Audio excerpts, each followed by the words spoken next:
ปลาคำนี่ร้านอาหารจีนเลยเจ้าแบบเลี้ยงปลาเงินปลาคำล่ะมีเงินมีคำใช้ตลอดทั้งปีร้านอาหารได้นี่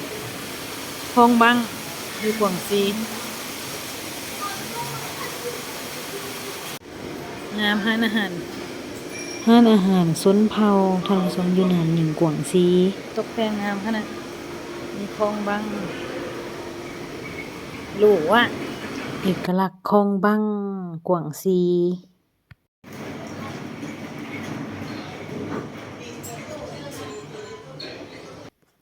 เป็ดพะโล้เด้อเป็ดพะโล้ท่านผู้ชมเป็ดพะโล้มากินน้ำกันเป็ดพะโล้จีนแซ่บๆปลานึ่งซีอิ๊วเด้อปลานึ่งซีอิ๊วท่านผู้ชมแบบจีนเนาะแซ่บๆปลานี่ก็แซ่บได้นุ่มได้เขาเจ้าเฮ็ดบ่ขาวแซ่บพี่น้องกุ้งมังกรอบเส้นร้อนพี่น้องโอ้ยแซ่บหลายเนาะมีแต่แนวคักๆมื้อนี้อาหารปูตัวบักใหญ่ๆพี่น้องโอ้ยพี่น่ะ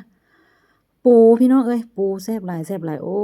ยได้กินของแซ่บลาบปากอีฉันละมื้อนี้นะมากินน้ำกันท่านผู้ชมอาหารจีนเนาะคล้ายๆยอห่อพันยอท่านผู้ชมแซ่บๆเด้ออันนี้ก็ได้กินปูอีกเนาะอันนี้ปูเนาะใส่หมูสับนี่นะแซ่บหลายอาหารจีนพี่น้องอันนี้ปลาหมึกเนาะปลาหมึกผัดแล้วแบบโหยกระเทียมอบกระเทียมน้ำแซ่บๆคือกันอันนี้ก็ได้กินง่ายแซ่บดีพี่น้องเอ้ยแบบจีนเนาะอาหารจีนกุ้งอบใส่อหยังนี้มายองเน่บ่หรือว่าชีสท่านผู้ชมเอ้ยกุ้งเนาะใส่ชีสหั้นนะโอ้แซ่บหลายอันนี้ก็ได้ถาดบักใหญ่2ถาดพุ่นน่ะมีแต่อาหารทะเลมื้อนี้มาเด้อมากินนำกันเด้อนี่เด้อนี่แหละประมาณนี้เลยนี่แหละเป็นแซ่บดีกินง่ายดีท่านผู้ชมแซ่บหลายวันนี้ก็เลยเก็บภาพไว้เบิ่งเนาะรีวิวยั่วๆท่านผู้ชมเด้อจ้ายั่วๆมากินนำกันพี่น้องแซ่บๆนำกันเด้อเมนูสุดท้ายเนาะงามหลายเนาะพุ่นน่ะโอ้ยพี่น้องเอ้ย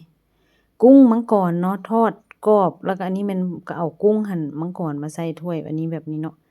เขาเจ้าฮ้องอิหยังวะลืมชื่อแล้วฮู้แต่ว่าแซ่บอย่างเดียวเนาะอันนั้นแม่นคือวุ้นนี่แหละไข่แล้วก็มีกุ้งนี่นะใส่แบบนี้เป็นถ้วยแล้วกุ้งอบเส้นร้อนกุ้งอบวุ้นเส้นเนาะอันนี้แม่นชื่อร้านเพิ่นเนาะท่านผู้ชมเจียเว่ยซุนซิ่วเจียงหนานเตี้ยนร้านนี้เลยเด้อเจียเว่ยซุนซิ่วเจียงหนานเตี้ยน